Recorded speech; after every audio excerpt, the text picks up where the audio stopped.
Assalamu alaikum. My name is Dr. Maria Abbas and I am working as a physiotherapist at Global Special School for Child Development. आज की इस video में मैं जिस topic पे आपसे बात करूँगी वो है रिस्ट ड्रॉप यानी कि रेडियल नर्व पाल्सी। इसमें क्या होता है कि जो पेशेंट की कलाई है, हाथों की उंगलियां, अंगूठा वो ड्रॉप कर जाते हैं यानी कि वो लटक जाते हैं। जब पेशेंट को बोला जाता है कि वो अपने हाथों की उंगलियों को ऊपर की तरफ उठाए तो वो नहीं उठा पाता, इसलिए इसको रिस्ट ड्रॉप कहा जाता है। अब ये दो तरह का होता है, एक होता है हाई रेडियल नर्व पाल्सी और एक होता है लो रेडियल नर्व पाल्सी। यानी कि एक जो पाल्सी होती है वो होती है कोहनी से ऊपर यानी कि एल्बो से ऊपर, और एक जो होती है वो होती है एल्बो से नीचे। जो एल्बो से ऊपर होती है यानी कोहनी से ऊपर होती है उसको कहा जाता है हाई रेडियल नर्व पाल्सी। अब हाई रेडियल नर्व पाल्सी क्यों होता है? जो सबसे बड़े उसका काज है वो है जो इंजेक्शन जो डॉक्टर लगाते हैं वो बाजू में गलत लगा देते हैं। कोई भी अनट्रेंड डॉक्टर या फिर अनट्रेंड नर्स जब बाजू में इंजेक्शन जो है वो रेडियल ग्रूव यानी कि जहाँ से नर्व आ रही होती है, अगर उसके ऊपर इंजेक्शन लगा देते हैं तो ये नर्व जो है डैमेज हो जाती है, जिसकी वजह से पेशेंट की रिस्ट, पेशेंट की फिंगर्स, पेशेंट का थंब जो है वो कंप्लीट ड्रॉप कर जाते हैं। एक होता है लो रेडियल नर्व पाल्सी।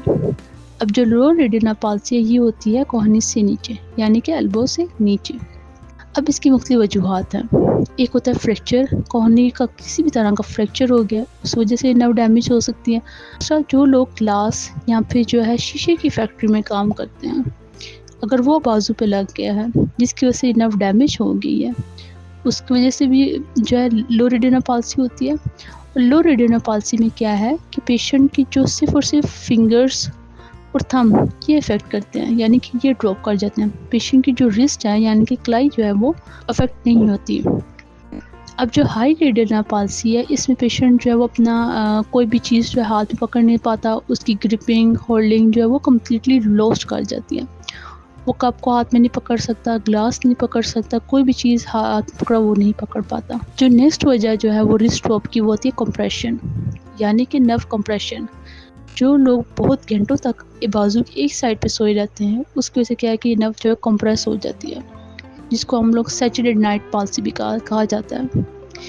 अब जो ये रिस्ट ड्रॉप जो अगर कंप्रेशन की वजह से हुई है तो जस्ट एक्सरसाइजेस करवाने से पेशेंट जो वो रिकवर कर ले जाता है। मगर अगर जो है पेशेंट को wrist drop high radial nerve palsy है या फिर लो रेडियल नर्व पाल्सी है तो उसमें पहले सर्जिकल ट्रीटमेंट पेशेंट को दिया जाता है।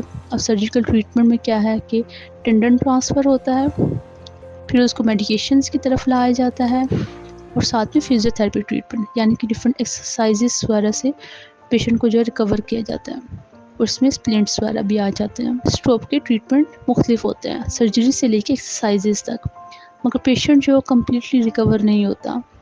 उसके जो हाथ के फंक्शंस हैं, उसकी ग्रिपिंग, होल्डिंग, हैंड की मूवमेंट्स वगैरह जो है वो कम्प्लीटली जो है वो ठीक नहीं हो पाती। उम्मीद करती हूँ कि आज की वीडियो में आपको समझ आ गई होगी कि रिस्ट ड्रॉप क्या है।